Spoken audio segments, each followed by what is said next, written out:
तो चलिए आज का हम क्लास चालू करते हैं और आज जो है हम लोग विशेषकर भूगोल के बारे में पढ़ेंगे। भूगोल के बारे में जानकारी प्राप्त करेंगे। तो चलिए स्टार्ट करते हैं। भूगोल भूगोल को जो है इंग्लिश में ज्योग्राफी बोलते हैं। और भूगोल और ज्योग्राफी का अर्थ सबसे पहले जो है इसमें क्या चीज की जानकारी प्राप्त होती है और इसको क्या बोलते हैं। तो भूगोल का अर्थ होता है भूगोल, यानी पृथ्वी की गोलाकार जो संरचना है उसके बारे में जानकारी मिलती है भूगोल में। इसको इंग्लिश में ज्योग्राफी कहते हैं। और यह जो है एक यूनानी शब्द है। इरेक्टोस्थनीज जो है पहला वो वैज्ञानिक थे जिन्होंने ज्योग्राफी शब्द दिया। ज्योग्राफी जियो का अर्थ होता है भू और ग्राफी का मतलब होता है वर्णन करना। जो भू पृथ्वी के बारे में वर्णन करता है उसे हम ज्योग्राफी कहते हैं। तो इस प्रकार जो है हम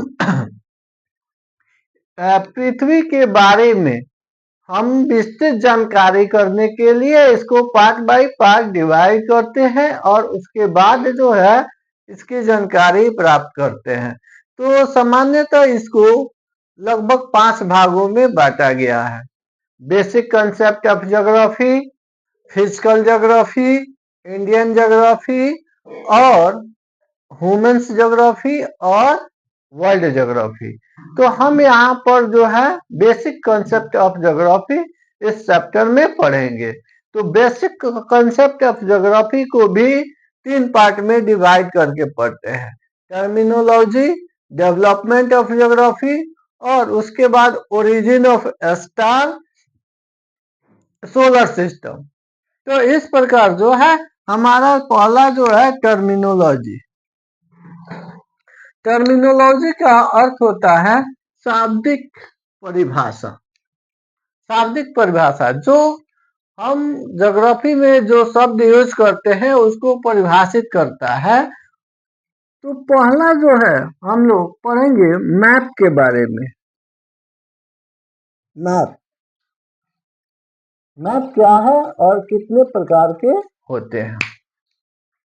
तो स्केच और मैप, मैप में और स्केचिंग में अंतर यही होता है कि ये स्केचिंग का जो है कोई रूल नहीं होता है और यहाँ से किसी स्टेट का या किसी जगह को बताना है तो ये नॉर्मल तरीका से बताए कि इधर से पूरब चले जाना, बाएं मुड़ना, उसके बाद में 10 कदम आगे बढ़ना, उसके बाद जो है दाएं होते हुए फिर बाएं मुड़ना और उसके बाद जो है पोस्ट ऑफिस मिलेगा। तो ये जो है स्केचिंग हो गया। लेकिन वहीं अगर बताया जाए कि यहाँ से इतना डिग्री के एंगल पे 5 जो है 500 मीटर चलना, उसके बाद 200 मीटर बाएं मुड़ना, उसके बाद फिर जो है 500 मीटर दाएं सीधा स्ट्रेट में चलना है, उसके बाद थोड़ा सा दाएं जो है 100 मीटर दाएं मुड़ के और फिर स्ट्रेट चलेंगे तब स्ट्रेट 500 मीटर चलेंगे तो पोस्ट ऑफिस आएगा। तो इस प्रकार जो है यह एक मैप बन गया। मतलब जो है चित्र और जो है ओरिजिनल डिस्टेंस के बीच के अनुपातिक डिफरेंस हो तो उसको हम मैप बोलते हैं। अब जो है मैप जो है 2 प्रकार के होता है। मैप कितने प्रकार के होते हैं? 2 प्रकार के। जो है बहुत सारे प्रकार हैं लेकिन मुख्यतः 2 प्रकार हैं। पहला को बोलते हैं हम फिजिकल मैप।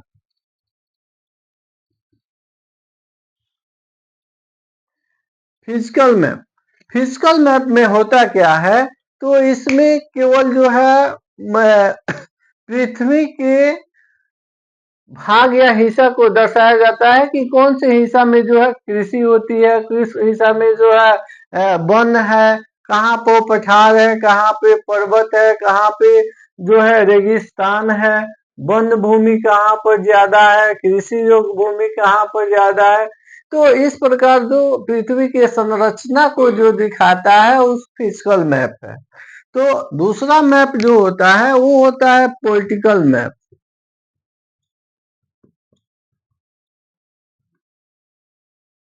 पॉलिटिकल मैप में जो है बाउंड्री दिखाया जाता है, बाउंड्री दिखाया जाता है कि एशिया महादेश यहाँ से यहाँ तक है, ठीक है। इसके बाद जो है यूरोप महादेश है, उसके आगे जो है नॉर्थ अमेरिका है, उसके दक्षिण साइड में दक्षिण जो है दक्षिणी अमेरिका है, उसके जो है पूर्व साइड आइए तो अफ्रीका महादेश है, उसके पूर्व आइए तो ऑस्ट्रेलिया महादेश है, इस सब के दक्षिण जाइए तो अंटार्कटिका महादेश है।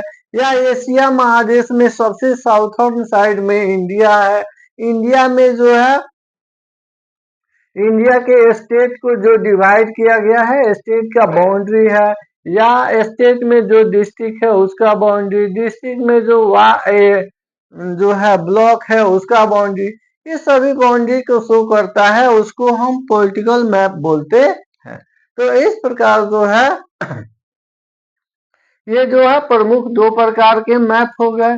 इसके बाद जो है पृथ्वी ग्लोब, जो ग्लोब है यह पृथ्वी का एक नमूना है, मतलब पृथ्वी किस प्रकार के है इसका एक नमूना है ग्लोब। तो ये ग्लोब जो है इस पर मुख्यतः दो प्रकार की लाइनें खींची गई है। एक ग्लोब जो है बनाया जाता है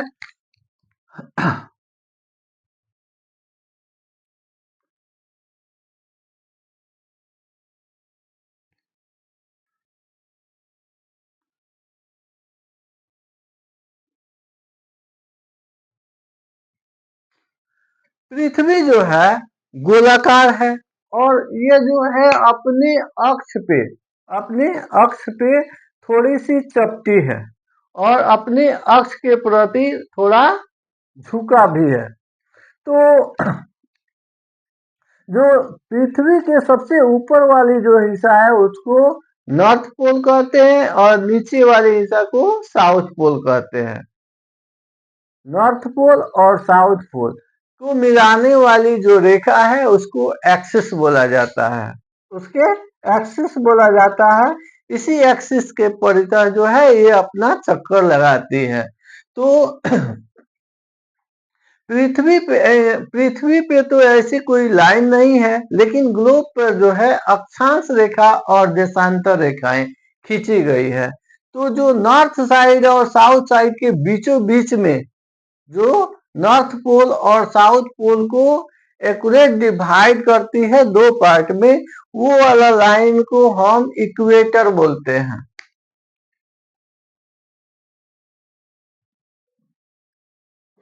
भूमध्य रेखा, भू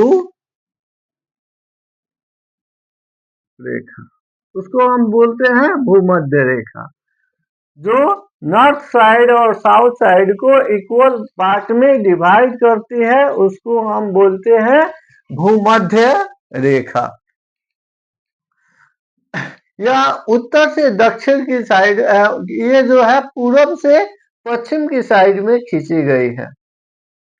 और ये भूमध्य रेखा की आंशिक दूरी पे, प्रत्येक आंशिक दूरी पे जो लाइन खींची गई है उसको अक्षांश रेखा कहते हैं, लेटीट्यूड, अक्षांश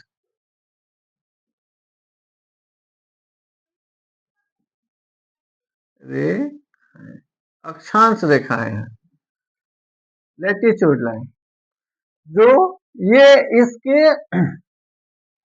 इक्वेटर के पैरेलल नॉर्थ और साउथ साइड में जो है, जो प्रत्येक अंश पे मतलब प्रत्येक डिग्री पे जो लाइन खींची गई है उसको हम अक्षांश रेखा कहते हैं।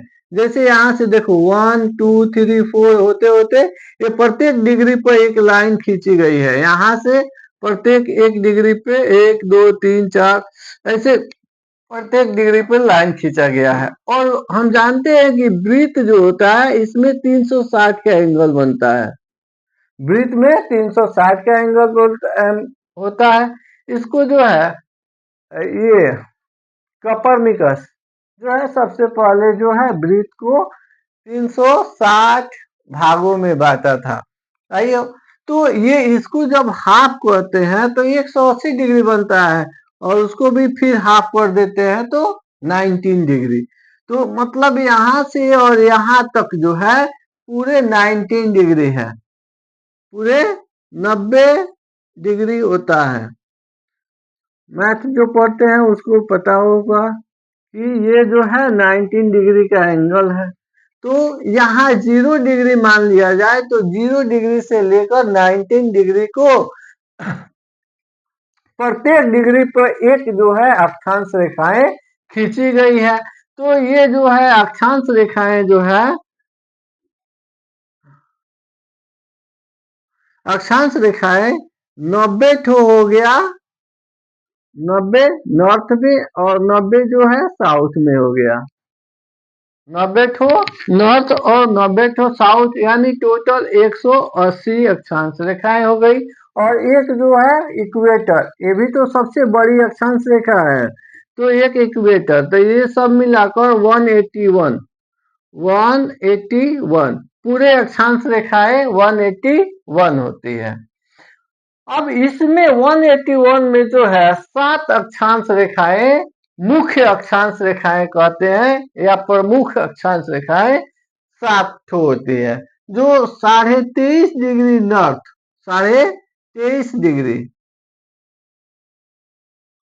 23.5 डिग्री नॉर्थ में जो है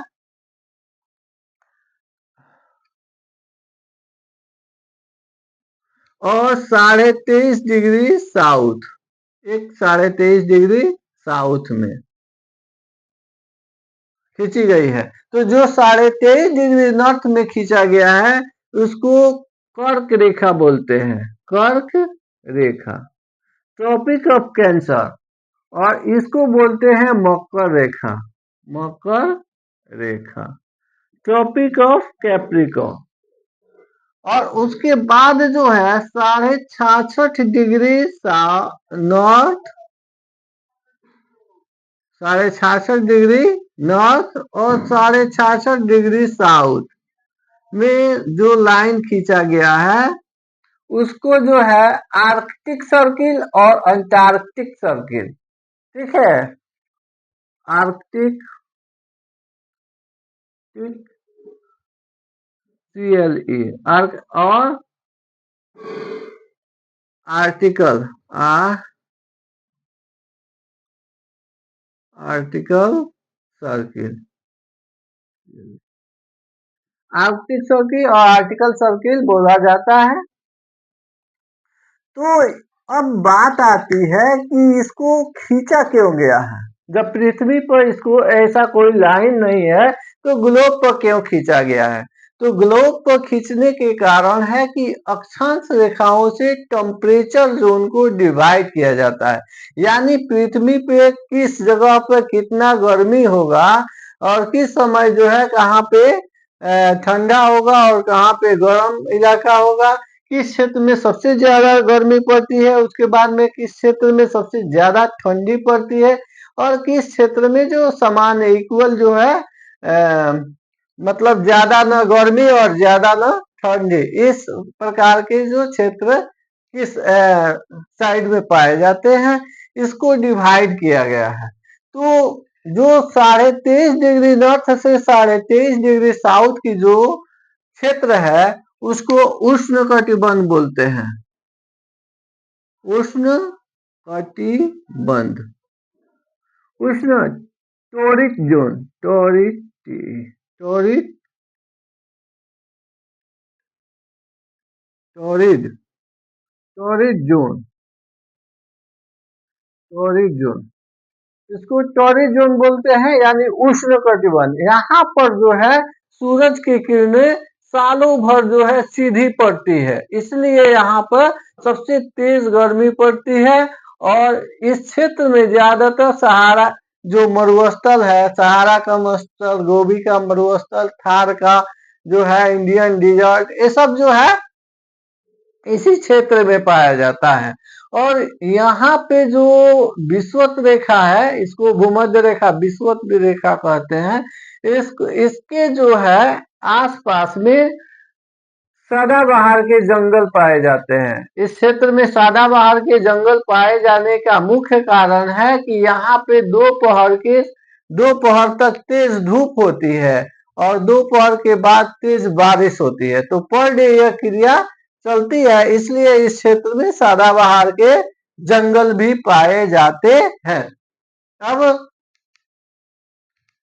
अब जो है इसके बाद वाले 23.5 डिग्री नॉर्थ से 66.5 डिग्री नॉर्थ और 23.5 डिग्री साउथ से 66.5 डिग्री साउथ, ये वाला जो क्षेत्र है इसमें सूरज की किरणें जो है स्लाइडली तिरछी पड़ती है, सूरज की किरणें तिरछी होती है और जिसके कारण यहाँ पे तेज गर्मी नहीं पड़ती है और हमेशा जो है सूरज की किरणें पड़ती है, इसलिए ज्यादा ठंडी भी नहीं होती है। यहाँ जो है समशीतोष्ण कटिबंध बोलते हैं, इसको बोलते हैं समशीतोष्ण, ये वाला समशीतोष्ण कटिबंध, इस ये वाला भी लाइन समशीतोष्ण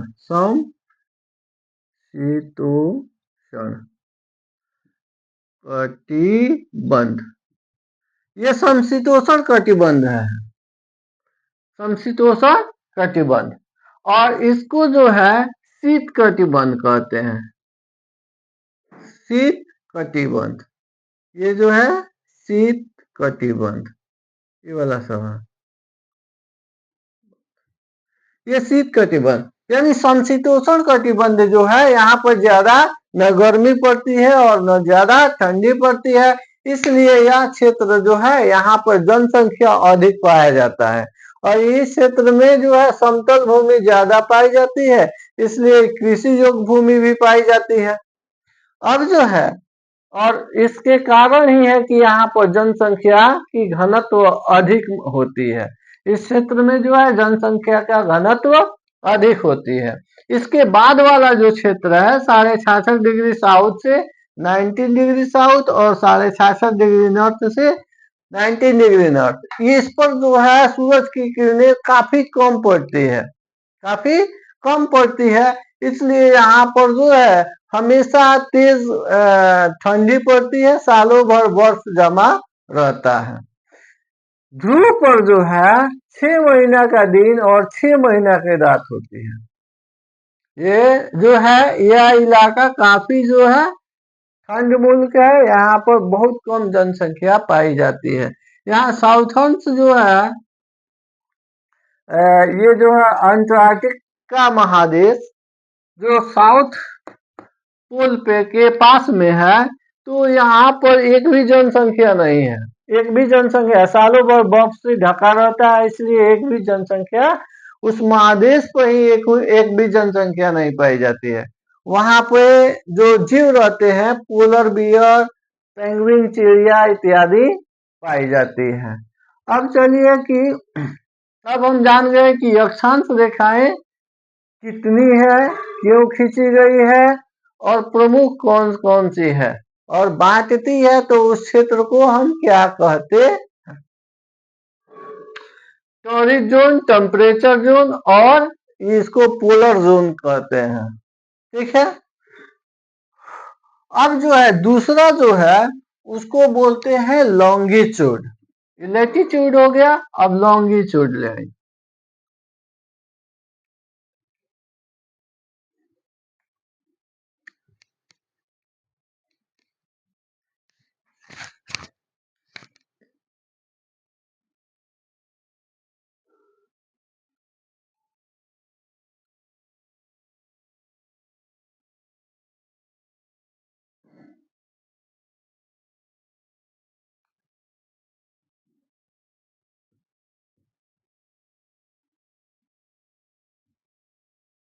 देशांतर रेखाएं,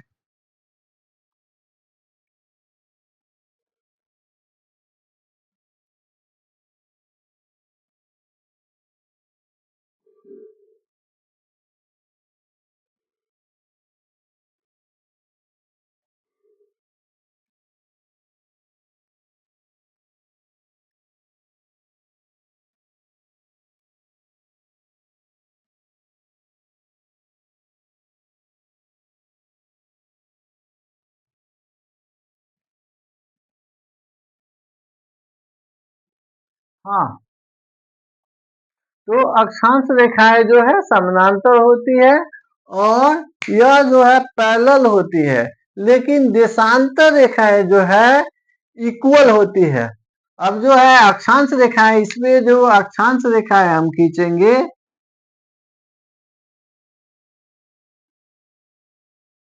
तो यहाँ पर देखिए अक्षांश रेखाएं जब इक्वेटर से पोल के समान, पोल के तरफ, नॉर्थ पोल और साउथ पोल, पोल के तरफ बढ़ते हैं, तो ये लाइन जो है छोटी होती जाती है। जो अक्षांश रेखाएं हैं वह इक्वेटर से पोल के तरफ बढ़ते हैं तो यह छोटी होती जाती है, और पोल से इक्वेटर के तरफ बढ़ते हैं तो बड़ी होती जाती है। लेकिन जो देशांतर रेखाएं हैं यह इक्वल है, हमेशा जो है एक बॉल पे अगर लाइन खींचे तो ये सब जो है इक्वल होगा, नॉर्थ पोल और साउथ पोल से। तो यह इक्वल तो होती है लेकिन ये पैरेलल नहीं होती है, और अक्षांश रेखाएं पैरेलल होती है, एक दूसरे के पैरेलल होती है, और देशांतर रेखाएं पैरेलल नहीं होती है लेकिन इक्वल होती है, बराबर होती है। अक्षांश रेखाओं के अक्षांश रेखाओं के बीच की जो डिस्टेंस है वह 111 किलोमीटर है, 111 किलोमीटर अक्षांश का।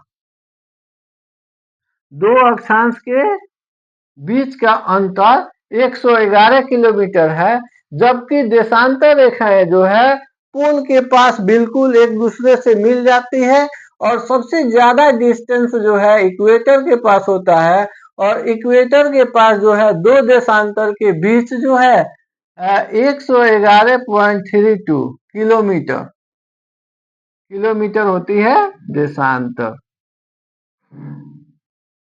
देशांतर लाइन के बीच का, और अक्षांश रेखाओं के दो अक्षांश रेखाओं के बीच की जो क्षेत्र होता है उसको जोन बोलते हैं। क्या बोलते हैं? जोन। जबकि देशांतर रेखा, दो देशांतर रेखाओं के बीच की जो क्षेत्र होता है उसको गोरे बोलते हैं, गोरे। ठीक है, तो अब जो है कि हम जानते हैं कि अक्षांश रेखाओं से जो है टेम्परेचर जोन,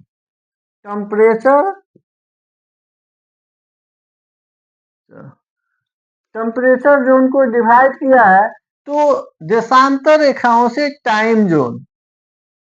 टाइम जोन को डिवाइड किया जाता है, और देशांतर रेखाएं जो है 181 होती है, तो यह एक वृत्त पर 360 डिग्री का एंगल बनता है, और प्रत्येक डिग्री पर एक जो है देशांतर रेखाएं खींची गई है, इसलिए देशांतर रेखाओं की जो संख्या होती है 360। देशांतर रेखाओं की जो संख्या है 360 है।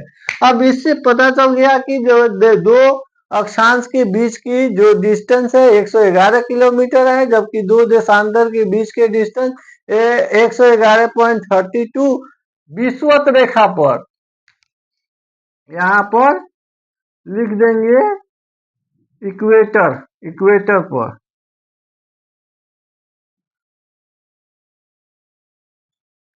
इक्वेटर के पास जो है 111.32 किलोमीटर। अब इसके जो बीच का क्षेत्र है इसको जोन बोलते हैं, तो इसके बीच के क्षेत्र को गोरे बोलते हैं। इसको ऐसे का जो है हम उपयोग टेम्परेचर जोन को डिवाइड करने के लिए करते हैं, तो इसका उपयोग जो है टाइम जोन को डिवाइड करने को करते हैं। ये 181 होती है तो ये 360 होती है। अब जो देखिए कि देशांतर रेखाओं का उपयोग टाइम जोन को डिवाइड करने के लिए किया जाता है, तो दिन रात मिलाकर 24 आवर होता है, 24 घंटा। तो ये जो है ये देशांतर रेखाएं को जो है टाइम जोन को 24 टाइम जोन में डिवाइड किया गया है। प्रत्येक 1 घंटा पर जो है एक टाइम जोन को रखा गया है, और किसी भी देश की जो टाइमिंग है वो आधे घंटे के मल्टीप्लाई से के इक्वल टू रखा गया है। तो अब आइए यहाँ पे जो देशांतर रेखाएं हैं या 360 है, 360 है, और ये 360 होता है, और जो हमारा टाइम है 24 आवर, 24 आवर को 60 से मल्टीप्लाई करेंगे तो ये मिनट में कन्वर्ट हो जाएगा। यानी 0 6 चौका 24 और 6 दूनी 12 2 14, इतना मिनट, इतना मिनट हो गया। ये 1440 मिनट। अगर 360 से डिवाइड हम कर दें तो ये हो जाएगा 12 3 36 और 12 144 और 3 चौका 12, यानी 4 मिनट। 4 दो देशांतर की जो दूरी है, तो इस पर टाइम का डिफरेंस जो है वो हो जाता है 4 मिनट का। 4 मिनट का डिफरेंस हो जाता है दो देशांतर के बीच की। अब यहाँ पर देखिए कि इंडिया जो है कर्क रेखा, ये जो है कर्क रेखा है, कर्क रेखा, कर्क रेखा इंडिया के 7 राज्यों से 8 राज्यों से होके गुजरी हुई है। कौन कौन सा? तो गुजरात, राजस्थान, मध्य प्रदेश, छत्तीसगढ़, पश्चिम बंगाल और 7 राज्यों से पश्चिम बंगाल, त्रिपुरा और मणिपुर, त्रिपुरा और मणिपुर 7 राज्यों से होके गुजरी हुई है। तो इस पर जो है जो नदियां है, माही नदी है, ये जो है साबरमती, नर्मदा इत्यादि नदियां इसके पास से गुजरती है। और जो पर्वत है वह है पारसनाथ पर्वत, सतपुड़ा के पहाड़ी, और ये जो है विंध्याचल पर्वतमाला, ये सब जो है इस लाइन पे है। तो ये देशांतर रेखाएं जो है, देशांतर रेखाएं 0 डिग्री देशांतर रेखा, 0 डिग्री देशांतर रेखा जो ग्रीनविच से होके गुजरती है। ठीक है, ब्रिटेन के लंदन शहर के ग्रीनविच से होके जो देशांतर रेखाएं गुजरती है उसको 0 डिग्री देशांतर रेखा या प्राइम मेरिडियन, प्राइम मेरिडियन कहा जाता है। उसको क्या कहा जाता है? Prime meridian. और वही है Greenwich main time, GMT, Greenwich क्या बोलते हैं उसको? GMT, Greenwich main time. और पूरे वर्ल्ड का टाइम जोन यहीं से जो है ये निर्धारित किया जाता है। पूरा देश का, वर्ल्ड का टाइम को यहीं से निर्धारित किया जाता है 0 डिग्री देशांतर से। तो 0 डिग्री देशांतर के बाद के पूरब, अब देखिए वो ऊपर नॉर्थ नीचे साउथ होता है, और दाएं साइड में ईस्ट होता है और बाएं साइड में वेस्ट। तो 0 डिग्री देशांतर से ईस्ट में जो है लाइन वह 180 होती है। 180, 180 जो है, जो ईस्ट साइड में है तो उसको पूर्वी देशांतर बोलते हैं। उसको क्या बोलते हैं? पूर्वी देशांतर। जो ईस्ट साइड में है उसको पूर्वी देशांतर रेखा। और जो 180 वेस्ट साइड में है, पश्चिमी साइड में है, उसको पश्चिमी देशांतर रेखा बोलते हैं।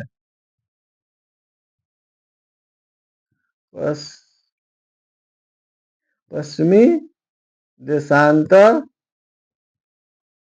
रेखा। अब पश्चिमी देशांतर रेखा, पश्चिमी देशांतर रेखा बोलते हैं। 180 पूर्वी देशांतर रेखा और 180 पश्चिमी देशांतर रेखा। ये अब जो है, अब 0 डिग्री देशांतर से पूरब की तरफ बढ़ने पर समय आगे बढ़ता है और पश्चिम के तरफ बढ़ने पर समय पीछे बढ़ता है। यानी अगर ग्रीनविच पे जो है 10 बज रहा है तो यहाँ से 15 डिग्री पूर्वी देशांतर पर 11 बजेगा, फिर 30 डिग्री पे 12 बजेगा, 30-45 पर जो है 1 बजेगा, फिर 60 पर 2 बजेगा, 60 पर उसके बाद फिर 75 पर 3 बजेगा। तो इस प्रकार जो है आगे बढ़ते हैं।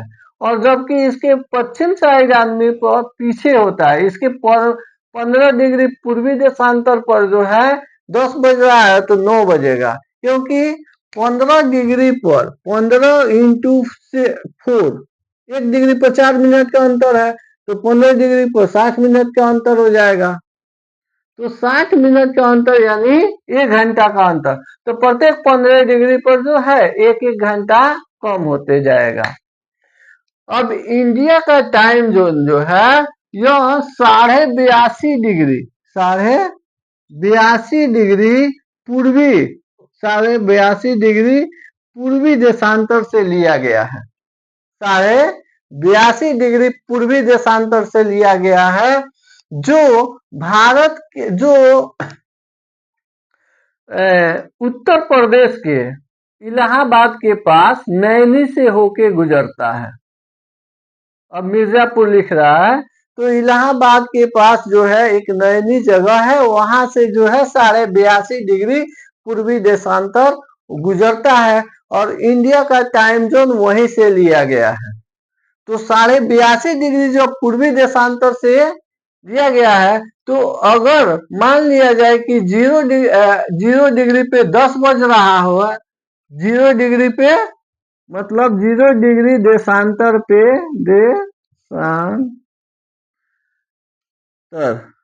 और अगर 10 बज रहा है 10 AM हो रहा है, तो 82.5 डिग्री पूर्वी देशांतर पे कितना होगा, कितना बजेगा, अगर क्वेश्चन आ जाए। क्योंकि जो है तो कैसे निकालेंगे, तो 82.5 को जो है इम्प्रॉपर फ्रैक्शन में कन्वर्ट करेंगे, तो 82 दूना 8 दूनी 16, 164 प्लस 165 डिग्री बाई 2। इसमें 1 डिग्री पर 1 देशांतर पे 4 मिनट का अंतर है, तो 4 से मल्टीप्लाई कर देंगे यानी 2, इससे गुना करेंगे तो 0, 6 दूनी 12, 13 और 2 1 3, 330 मिनट। 330 मिनट को जब 60 से डिवाइड करेंगे तो हो गया 3 से 3 दूनी 6, 11, 11/2 यानी 5.5 घंटा, 5.5 घंटा यानी 5 घंटा 30 मिनट, 5 घंटा 30 मिनट। तो अगर यहाँ पर 10 बज रहा है तो 10 में 5 घंटा 30 मिनट, तो 10 2 12 होता है, और उसके बाद 1 2 स्टार्ट हो जाता है, तो यानी 3:30, लगभग 3:30 PM हो जाएगा, 3:30 PM अपराह्न। तो यही कारण था कि जब हम गुलाम थे, जब हम अंग्रेजों के गुलाम थे, तो ब्रिटिश जो है लंदन वहां पे जब 10 बजता था तो यहाँ 3:30 हो जाता था। तो जो ये हमारा बजट पेश किया जाता था, जब संसद में बजट पेश किया जाता था तो 3:30 में किया जाता था। अंग्रेजों के समय 3:30 में बजट पेश किया जाता था कि तब तक जो है लंदन के ऑफिस में जो है वहां के अधिकारी आ गए होते थे। तो अब क्या होता था कि ये धारणा अभी मतलब आजादी के बाद भी चलते रहा और चलते चलते लगभग जो है क्या बोलते हैं 50 70 75 बरस चला, ठीक है। और अब जाकर जो मोदी सर गवर्नमेंट आया तो मोदी जी कहे कि नहीं, गुलामी वाला जितना चीज है इसको हटा दो, हमको लंदन से क्या मतलब है, हमारा जो बिल बजट पेश होगा ये 10 बजे होगा। तो हम लोग शुरू में अब बजट पेश कर रहे हैं जबकि इसके पहले जो है 3.5 में किया जाता था, अब 10.5 में हो गया। चलो तो इस प्रकार जो है ये देशांतर रेखाएं हैं। देशांतर रेखाओं से टाइम जोन को डिवाइड किया गया है। यह उत्तर से दक्षिण जो है खींची गई है, तो ये दोनों साइड में पोल पे मिलता है और सबसे अधिकतम दूरी जो है विषुवत रेखा इक्वेटर पर होता है। इक्वेटर पे इसकी दूरी 111.32 किलोमीटर होती है और इससे टाइम जोन को डिवाइड किया गया है। प्रत्येक 15 डिग्री पर एक टाइम जोन डिवाइड किया गया है। भारत का टाइम जो है 82.5 डिग्री ईस्ट से लिया गया है, इसीलिए इसका टाइम जो है लंदन ग्रीनविच मेन टाइम से जो है 5.5 घंटा आगे है, 5.5 घंटा आगे है। जबकि जो है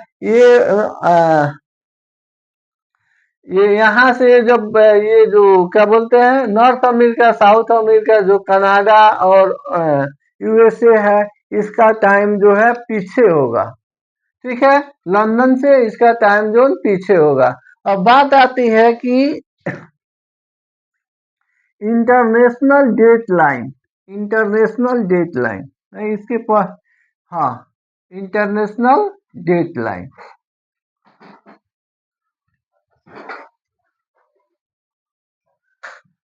1884 ईस्वी में, 1884 ईस्वी में वाशिंगटन में एक बैठक हुआ जिसमें इंटरनेशनल डेट लाइन को तय किया गया।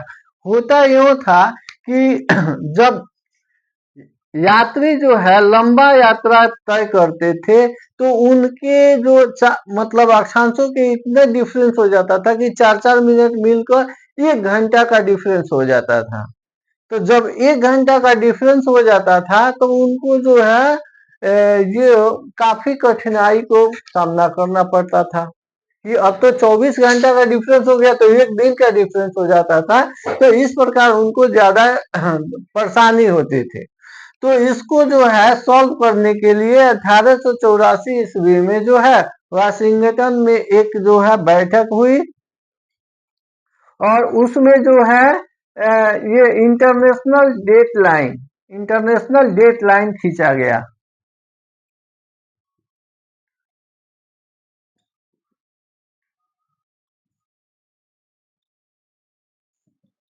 इंटरनेशनल डेट लाइन यानी 180 डिग्री देशांतर को, 180 डिग्री देशांतर को इंटरनेशनल डेट लाइन कहते हैं, देशांतर। अब होता यूं है कि तो हाँ, जब ये यात्रा करते थे तो 24 घंटा का डिफरेंस हो जाने के कारण अब मान लो कि मंडे के चले तो यहाँ ट्यूसडे के जगह पे वेडनेसडे हो जाता था। अब 1 दिन का डिफरेंस हो जाता था, तो अब जो है उनको काफी कठिनाई होती थी। तो इसमें तय हुआ कि जो 180 डिग्री देशांतर को जो क्या करेंगे, अगर पूरब पूरब ईस्ट साइड में जो है पार करेंगे तो इसमें जो है 1 दिन ऐड कर दिया जाएगा, +1 डे। और जब ये पश्चिम साइड में, वेस्ट साइड में पार करेंगे तो 1 दिन जो है इसको माइनस कर दिया जाएगा। यानी जब इंटरनेशनल डेट लाइन को कोई यात्री मंडे को पार कर रहा है पश्चिम से पूरब, तो मंडे के बाद ट्यूसडे न आकर सीधा वेडनेसडे आएगा, यानी बुधवार। सोमवार को पार करेगा तो सोमवार के मंगल नहीं आके बुध आएगा। और इधर से मंडे को पार कर रहा है तो मंडे को पार करेगा तो इधर संडे आ जाएगा। ठीक है, तो मंडे पार किया लेकिन इसके पहले पीछे आ गया, संडे में आ गया। तो यह जो है इंटरनेशनल डेटलाइन है। इसके बाद हम पढ़ेंगे पृथ्वी की गति, पृथ्वी की गति, motion of earth, motion of earth. Motion of earth में जो है हम पढ़ेंगे कि पृथ्वी की कितनी गति होती है और उसका कारण क्या है और उससे क्या इफेक्ट प्रभाव पड़ती है। ठीक है, तो पृथ्वी की दो गति है, पृथ्वी की दो गति है। एक को कहते हैं रिवोल्यूशन मोशन, रिवोल्यूशन मोशन, और दूसरा को कहते हैं रोटेशन।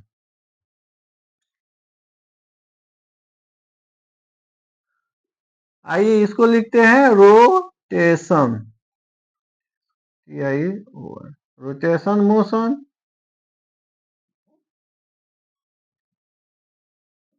और ये है रिवोल्यूशन।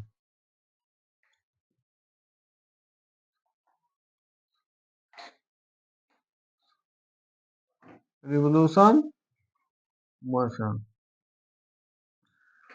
इसको दैनिक गति, दैनिक गति,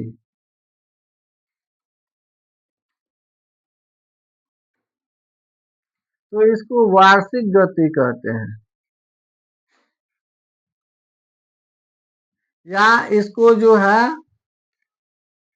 हम ये जो है इसको परिभ्रमण गति, परिभ्रमण गति कहते हैं, परिक्रमण गति, या इसको परिभ्रमण गति कहते हैं। ठीक है, तो इस प्रकार इससे ये होता क्या है कि पृथ्वी की दो गति होती है। एक गति के कारण ये जो प्रधान अक्ष जो है इसको प्राइम मेरिडियन या मुख्य अक्ष कहा जाता है। तो मुख्य अक्ष के ये परितः जो इसके अक्ष है, इसके परितः ये चारों तरफ चक्कर लगाती है, ये चारों तरफ अपने अक्ष के चारों तरफ चक्कर लगाती है। इसको रोटेशन मोशन कहते हैं, रोटेशन मोशन या दैनिक गति। इससे क्या होता है कि दिन रात परिवर्तन होता है। मान लिया जाए कि यहाँ पर सूरज चमक रहा है, सूरज यहाँ पर चमक रहा है, तो इससे जो हमारा रोशनी आएगा, ये जो है पृथ्वी की हाफ, पृथ्वी के हाफ क्षेत्रों में तो रोशनी पड़ेगी, लेकिन हाफ क्षेत्र जो है सूरज की रोशनी से जो ढका ढका हुआ रहेगा, मतलब जो है जिस पर सूरज की रोशनी नहीं पड़ती है उधर रात होता है, और जिधर रोशनी पड़ती है उधर दिन होता है। तो इस प्रकार जो है दैनिक गति से, रोटेशन मोशन से दिन और रात होता है। और पृथ्वी झुकी हुई है, इसलिए जो है इस क्षेत्र में, अब देखिए यहाँ पर जो है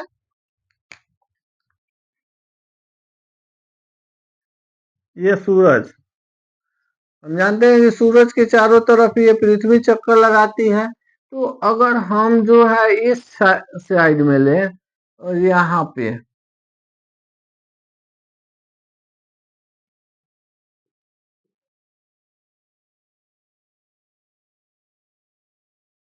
यहाँ पे, तो ये नॉर्थ पोल है, साउथ पोल हो गया, ये नॉर्थ पोल और ये साउथ पोल हो गया।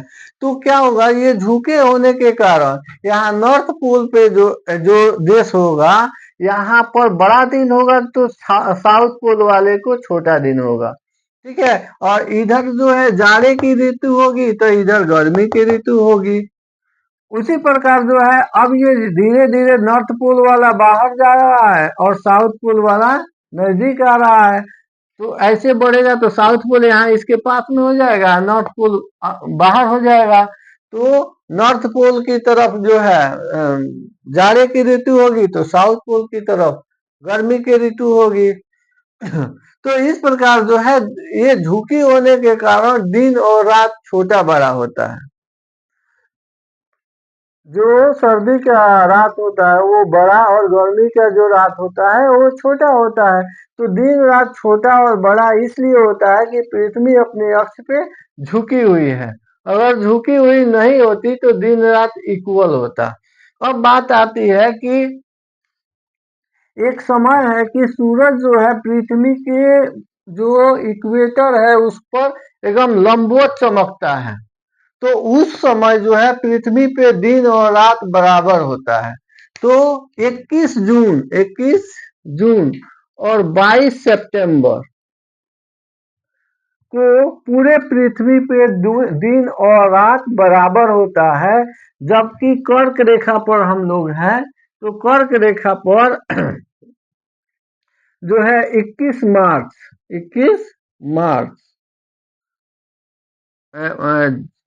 जून सितंबर मार्च और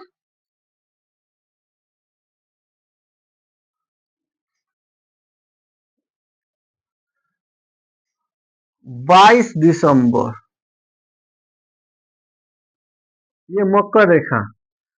तो कर्क रेखा पर 21 मार्च को जो है सबसे बड़ा दिन होता है, तो इस पे जो है 22 दिसंबर को सबसे बड़ा दिन, तो 22 दिसंबर को यहाँ पर सबसे बड़ी रात होती है। ठीक है, हम लोग के यहाँ 22 दिसंबर के बाद दिन थोड़ा थोड़ा बढ़ने लगता है। ठीक है, और 21 मार्च के बाद थोड़ा थोड़ा जो है घटने लगता है। तो यहाँ पर जो है मतलब हम कहने का मतलब है कि 21 जून और 22 सितंबर को पूरे पृथ्वी पर दिन रात बराबर होता है, क्योंकि उस समय जो है ये जो है इक्वेटर के एकदम सीधे लंबवत में सूरज चमकता है। और दूसरा जो है ये रिवोल्यूशन मोशन वह है कि जो पृथ्वी है सूरज के चारों तरफ घूमती है, तो सूरज के चारों तरफ घूमने के कारण ये 365 दिन में एक चक्कर लगाती है। सूरज के चारों तरफ 365 दिन में एक चक्कर लगाती है, और इस मौसम के कारण ऋतु परिवर्तन होता है। पृथ्वी जो है एक्चुअल सूरज को एक चक्कर 365 दिन 5 घंटा 48 मिनट में करते हैं, यानी जो है 6 घंटा, 365 दिन 6 घंटा में एक चक्कर लगाती है। अगर 6 से 4 में मल्टीप्लाई कर दे तो ये 24 घंटा हो जाता है, यानी 4 बरस पे, प्रत्येक 4 बरस पे 1 घंटा बढ़ जाता है। तो इसको मेंटेन करने के लिए क्या हुआ कि प्रत्येक 4 बरस पे लीप ईयर बनाया गया, कि प्रत्येक 4 बरस पे एक लीप ईयर आएगा, और लीप ईयर में जो है एक दिन जोड़ दिया जाएगा, यानी 366 दिन। लीप ईयर जो है 366 दिन का होगा। और इसमें जो है फरवरी मंथ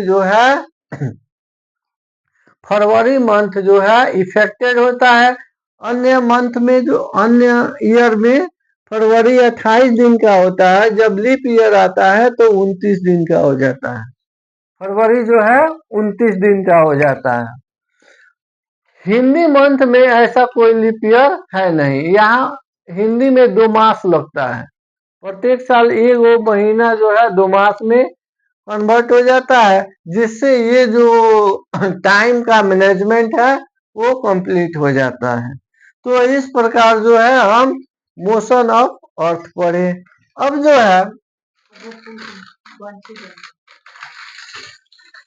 जो है बस दो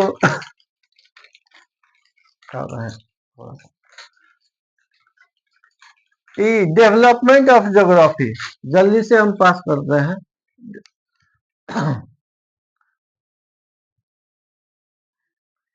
डेवलपमेंट ऑफ ज्योग्राफी,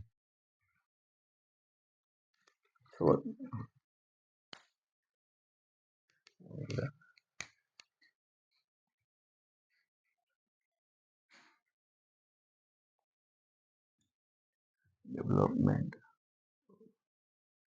तुम घंटी बजाओ।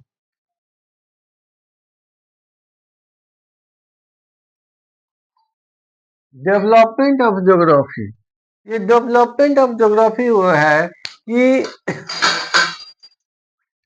कब जो है कहाँ पे ज्यादा जो है मतलब ज्योग्राफी का विकास कहाँ पे हुआ। तो सबसे पहले जो है प्राचीन मतलब प्रारंभ में सबसे पहले यूनान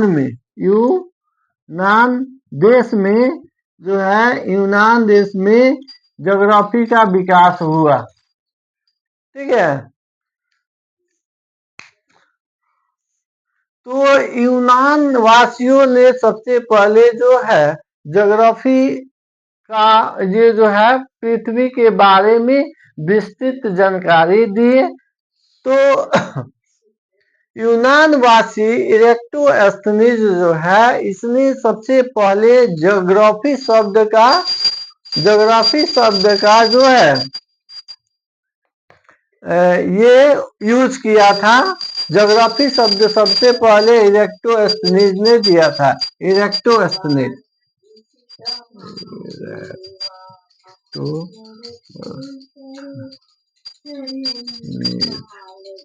इरेक्टोस्थनीज ये जो है इसने सबसे पहले जियोग्राफी और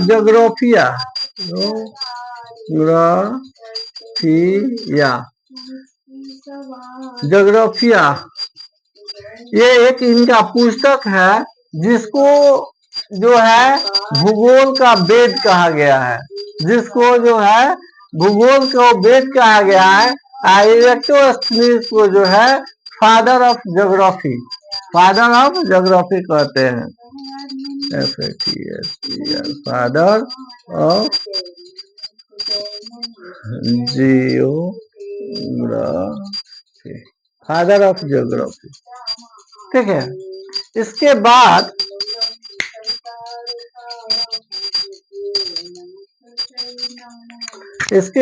जो है इरेक्टोस्थनीज के बाद हिकेटियस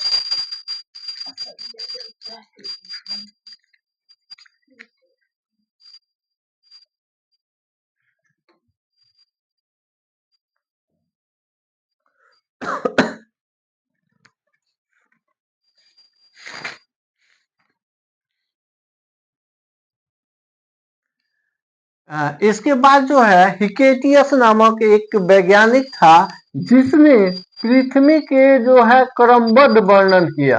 पृथ्वी के बारे में क्रमबद्ध वर्णन जस पिरामिड एक पुस्तक था जिसमें पृथ्वी के बारे में क्रमबद्ध वर्णन मिलता है। इरेक्टोस्थनीज। उसके बाद जो है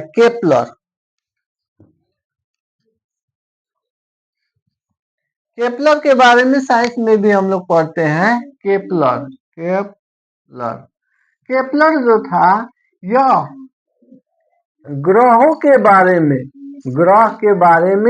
जो है ग्रहों के गति के बारे में वर्णन किया था। जानते हैं कि जो सूरज के जो करीब में जो ग्रह है इसकी गति तेज होती है, तो जितने दूर जाते हैं उसकी गति जो है उतने धीरे होते जाती है। ठीक है। तो इसकी गति के बारे में जो है केपलर नामक वैज्ञानिक ने वर्णन किया था कि क्षेत्रीय गति के कारण कि क्षेत्रफल जो है सभी ग्रह जो है इक्वल क्षेत्रफल जो है कवर करता है इक्वल टाइम में इक्वल क्षेत्रफल कवर करता है। r² TQ ऐसा ही है। तो केपलर नामक वैज्ञानिक ने जो है ग्रहों के बारे में वर्णन किया। और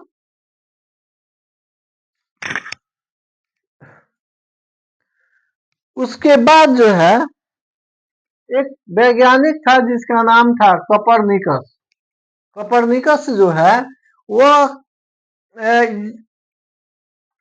सौरमंडल के बारे में सबसे पहले हमारे विश्व के सामने वह सौरमंडल के बारे में विस्तृत जानकारी दी।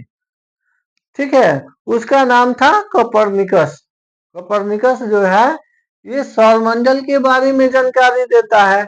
उसके बाद जो है हिपार्कस जो है ये भी यूनान का था। इसने ही सबसे पहले वृत्त को 360 डिग्री में डिवाइड किया था। हिपार्कस जो है सबसे पहले वृत्त को हिपार्कस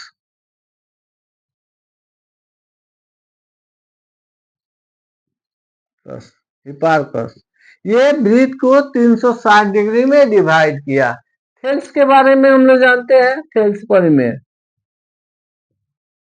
ये जो है ज्योग्राफी को मात्रात्मक विकास किए।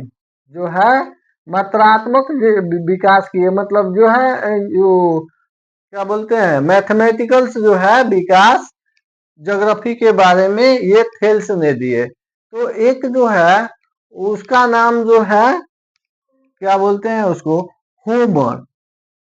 होमर जो होमर था, या इसका जो युग कहा जाता है, होमर युग को कहा जाता है कि यह यूनान तथा भूगोल के गोल्डन एज के नाम से जाना जाता है। ये बहुत सारे खोज किया था, ठीक है। इसको यूनान तथा क्या बोलते हैं, यूनान और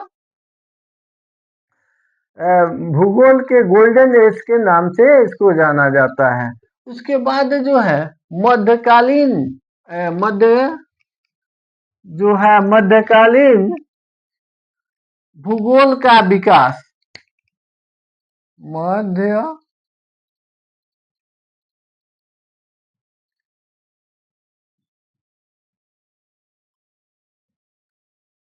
मध्यकालीन भूगोल का विकास जो है अरब में हुआ। अरब वासियों ने जो है मध्यकालीन भूगोल का विकास किया। हम जानते हैं कि ये अलबर्नी अलबर्नी जो था, जो ये जो है इसके साथ आया था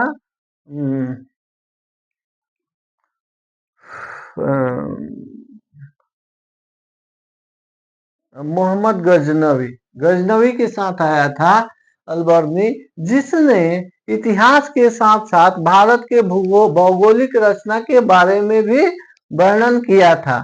और उसके बाद जो है एक आता है अलमसूद अलमसूद अलमसूद जो है यह भी ये जो है अरब का था। इसने मानसून नामक शब्द का उपयोग किया। सबसे पहले मानसून मानसून शब्द का उपयोग जो है इसने किया था, अलमसूद ने। और इसके बारे में भी बहुत सारा खोज फिक्र किया था। उसके बाद जो आता है ये जो है अलबर्नी और क्या बोलते हैं, ये ऐसा ही है, मतलब एक दो है। इबन बतूता भी जो था यहाँ से आया था अरब देशों से। और ये भी इतिहास के साथ साथ जो है ज्योग्राफी के बारे में भी कुछ जानकारी को साझा किया था। तो इस प्रकार जो है अरब देश वाले ने मध्यकालीन भूगोल का विकास किए। उसके बाद का विकास जो है आधुनिक भूगोल का विकास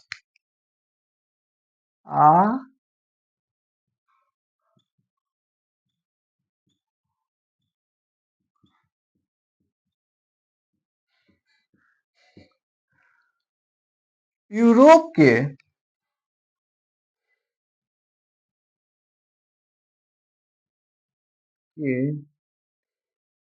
जर्मनी जर्मनी में हुआ, ठीक है। यूरोप महादेश में जो है यूरोप में आधुनिक भूगोल का विकास हुआ। अब आधुनिक भूगोल जर्मनी वाले ने सबसे पहले इन्होंने नियतिवाद नियतिवाद का एक नियम प्रतिपादित किया। नियतिवाद के अनुसार, नियतिवाद यानी उसका अर्थ होता है कि मानव जो है प्रकृतिक द्वारा नियंत्रित किए जाते हैं। मानव प्रकृतिक द्वारा नियंत्रित होता है। यह जो है मानव प्रकृति को नियंत्रित नहीं कर सकता है, यह प्रकृति द्वारा नियंत्रित होता है। तो यह धारणा जो है जर्मनी वाले दिए थे। जबकि इसके एगेंस्ट में, मतलब इसकी अवधारणा के विरुद्ध जो है फ्रांस में एक अवधारणा आया कि नियतिवाद, और उसका नाम था साम्यवाद। तो साम्यवाद कह रहा, उन्होंने जो परिकल्पना किए, एक अवधारणा दिए, तो उसने कहा कि नहीं, जो मनुष्य है प्रकृति का गुलाम नहीं है, प्रकृति को हस्तक्षेप करके वो आगे बढ़ सकता है, या प्रकृति को हस्तक्षेप करके आगे बढ़ सकता है। लेकिन ये भी बिल्कुल सही नहीं है और पहले वाला भी बिल्कुल सही नहीं था। तो यह जो है इन दोनों को मिलाकर इन दोनों को मिलाकर ब्रिटेन वासियों ने एक नौ नियतिवाद की अवधारणा पेश किए कि नौ नियतिवाद के अनुसार नहीं मानव जो है नियति का गुलाम है और नहीं नियति जो है मानव द्वारा नियंत्रित हो सकता है। ये दोनों जो है उसने बोला कि नहीं मानव नियति का गुलाम है और नहीं जो नियति मानव द्वारा नियंत्रित होता है। मानव को नियति मतलब ये प्रकृति को देखते हुए प्रकृति को समझकर आगे बढ़ सकता है। मानव प्रकृति को समझकर आगे बढ़ सकता है। इसको नवनियतिवाद कहा गया, नवनियतिवाद का नियम। तो इसमें जो है इसको स्टॉप एंड गो थ्योरी भी बोलते हैं। तो इस प्रकार जो है आधुनिक भूगोल का विकास ये जो है यूनान में हुआ, यूरोप महादेश में हुआ। प्रारंभिक भूगोल का विकास यूनान में हुआ था। तो इस प्रकार जो है डेवलपमेंट ऑफ ज्योग्राफी हो गया। उसके बाद हम पढ़ते हैं ओरिजिन ऑफ स्टार।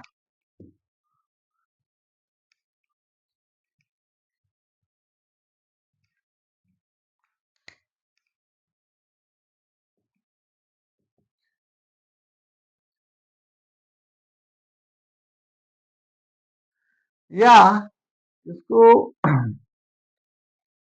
ये सोलर सिस्टम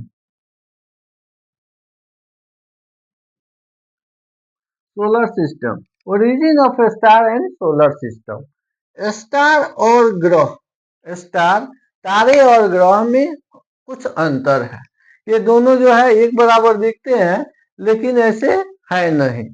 तारे जो है काफी दूर होती है और ग्रह जो है काफी पृथ्वी के पास में है, इसलिए एक बराबर दिखते हैं, जबकि इसकी जो आकार है आकार में काफी अंतर है। अब तारे के अपना प्रकाश होता है, तारों में अपना प्रकाश होता है, जबकि ग्रह जो है तारों के प्रकाश से चमकते हैं। दोनों जो है आसमान में चमकते हुए दिखाई देते हैं, लेकिन तारों के पास अपना प्रकाश होता है जबकि ग्रह के पास अपना प्रकाश नहीं होता है, वह तारों के प्रकाश से चमकते हैं। अब जो है कि तारों की उत्पत्ति कैसे हुई, तारों की उत्पत्ति कैसे हुआ। सूरज भी एक तारा है, सूरज भी एक तारा है, लेकिन यह पृथ्वी से काफी जो है अन्य ताराओं की अपेक्षा काफी नजदीक है, इसलिए इसकी प्रकाश और हीट जो है पृथ्वी पर अनुभव किया जाता है और अन्य तारों का हीट और लाइट को अनुभव वो जो है उतना इफेक्टेड नहीं होता है।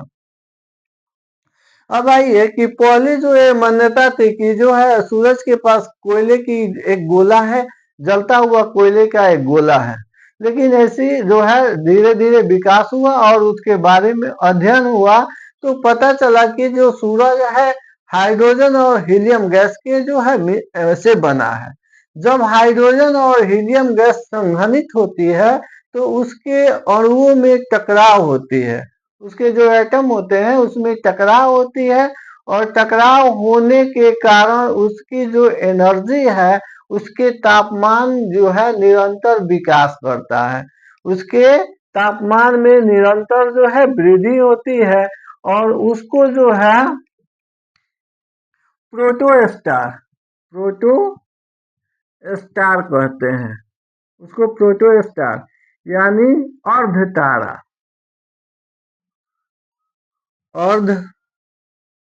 अर्ध तारा उसको प्रोटोस्टार या अर्ध तारा कहते हैं।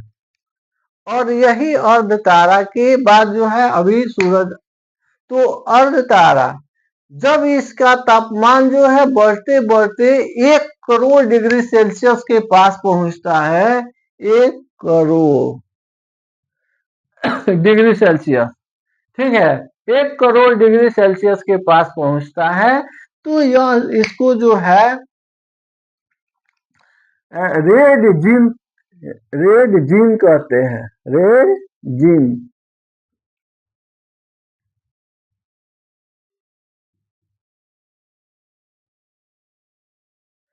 क्या रेड जिंट बोलते हैं, लाल दानव, लाल लाल दानव, ठीक है, लाल दानव तारा क्या बोलते हैं इसको?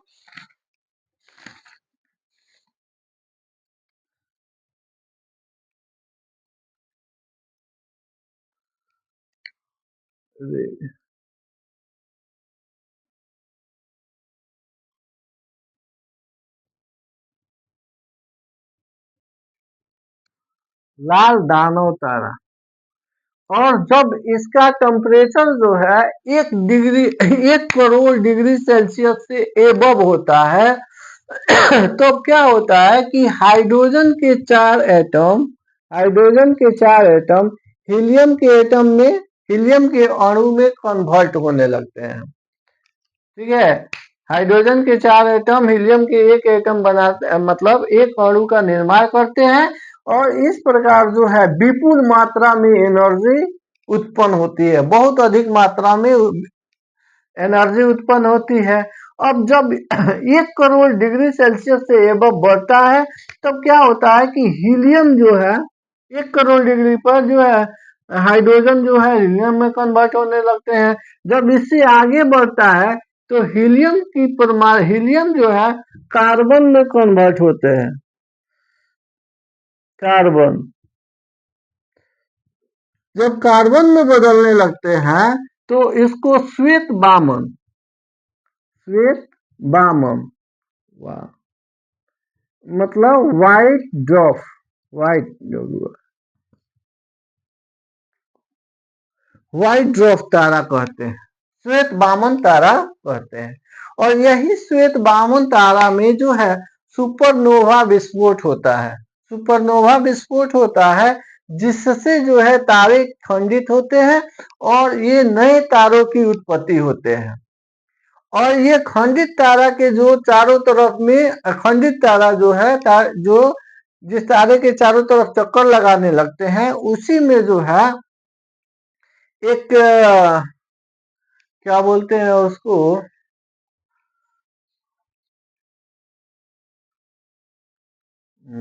उसको बोलते हैं हम,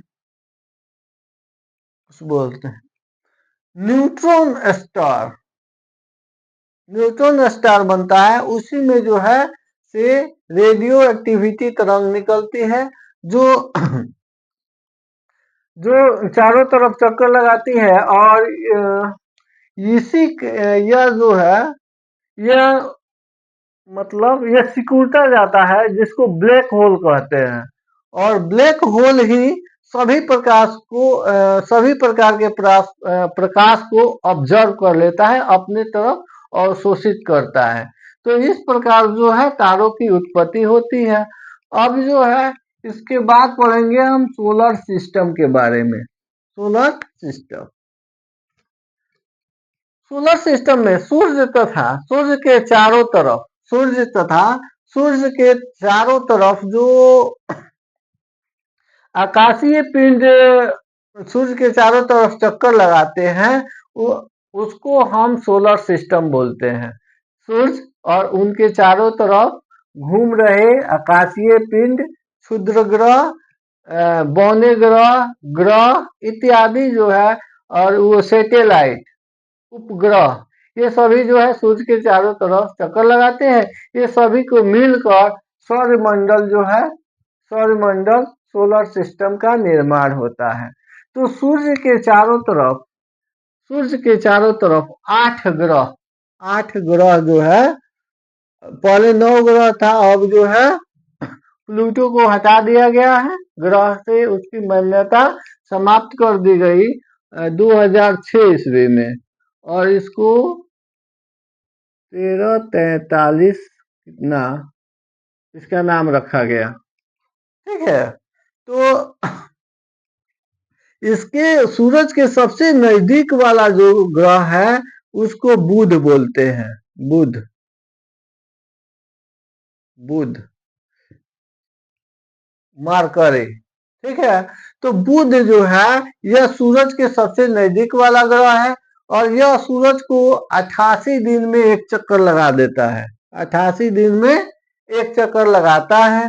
तो इसके बाद वाला जो है शुक्र है, शुक्र ग्रह ये सूरज को जो है 243 243 दिन 243 डेज में एक चक्कर लगाता है और यह जो है सबसे तेज क्या बोलते हैं सबसे गर्म ग्रह है, सबसे गर्म ग्रह ये है। तो इसके ऊपर सल्फ्यूरिक एसिड पाया जाता है, इसीलिए जो है ज्यादा मात्रा में सल्फ्यूरिक एसिड पाए जाने के कारण ये सबसे गर्म होता है। उसके बाद आती है पृथ्वी, अर्थ। अर्थ अर्थ को हम जानते हैं कि 365 दिन में सूरज के चक्कर लगाता है। यह सूरज को 365 दिन में एक चक्कर लगाती है और यह जो है नीला ग्रह है। यह इस पर नीला, इसको नीला ग्रह कहा जाता है क्योंकि जो निर्वात से इसको देखते हैं, मतलब अंतरिक्ष से देखने पर यह नीला दिखाई देता है। नीला दिखाई देने के कारण है कि इसके अधिकांश क्षेत्रों पर पानी पाई जाती है और इसी कारण जो है यह नीला दिखाई देता है, तो इसको नीला ग्रह कहते हैं। और इसके बाद वाला जो ग्रह है उसको कहते हैं मार्स, यानी मंगल, मंगल। तो मार्स जो है यह 687 डे में अपना एक चक्कर लगाता है। ये पृथ्वी हो गया, ये मार्स हो गया। मार्स 687 डे, मंगल। और ये है बृहस्पति,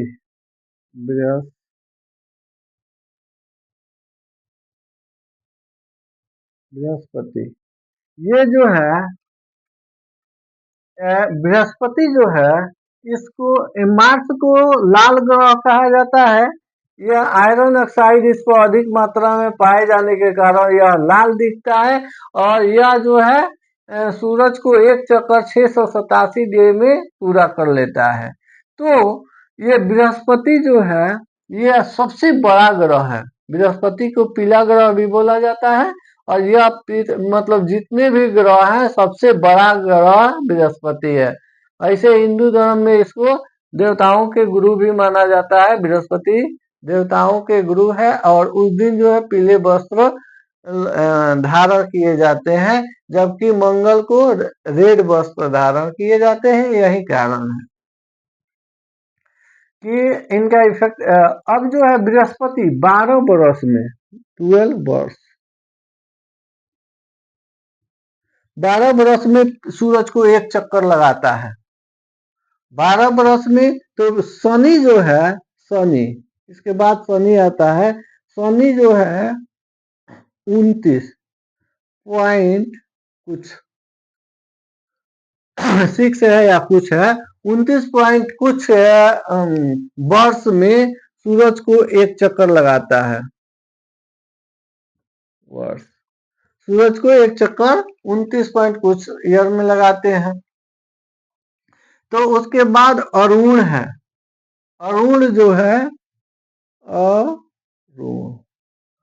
अरुण जो है यह सूरज को 84 बरस में एक चक्कर लगाता है।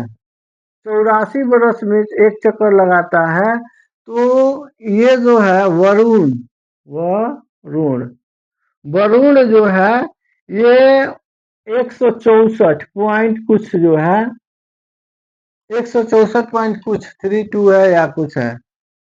तो 164 वर्ष में एक चक्कर लगाते हैं बृहस्पति जो है सूरज को।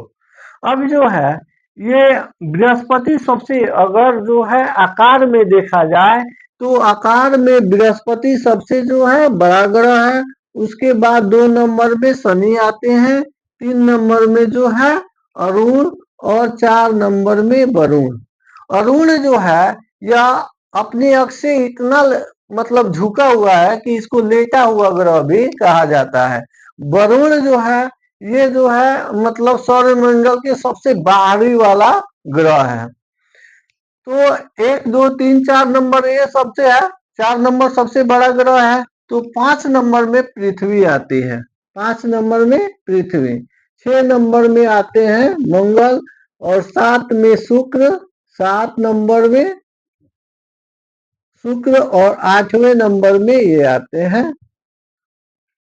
और प्लूटो जो था यम, प्लूटो यम, इसको यम बोलते हैं प्लूटो। यह जो है 9वें नंबर का सबसे बाहरी ग्रह था, लेकिन यह जो है अरुण के जो ये लाइन था इसको क्रॉस करता था, तो क्रॉस करता था। और यह इसके पृथ्वी के जो उपग्रह है मून, तो मून से छोटा था, इसीलिए इसके ग्रह को श्रेणी से हटा दिया गया 2006 ईस्वी में।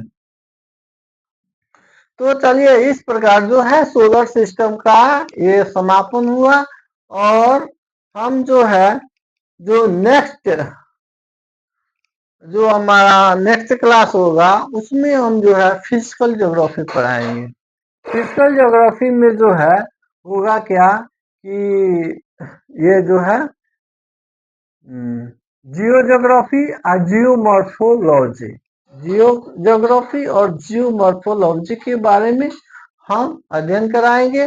तो इस प्रकार जो है हम 2 से 3 क्लास में पूरे ज्योग्राफी को और उसके बाद 10th क्लास के जो है ज्योग्राफी को लिया जाएगा।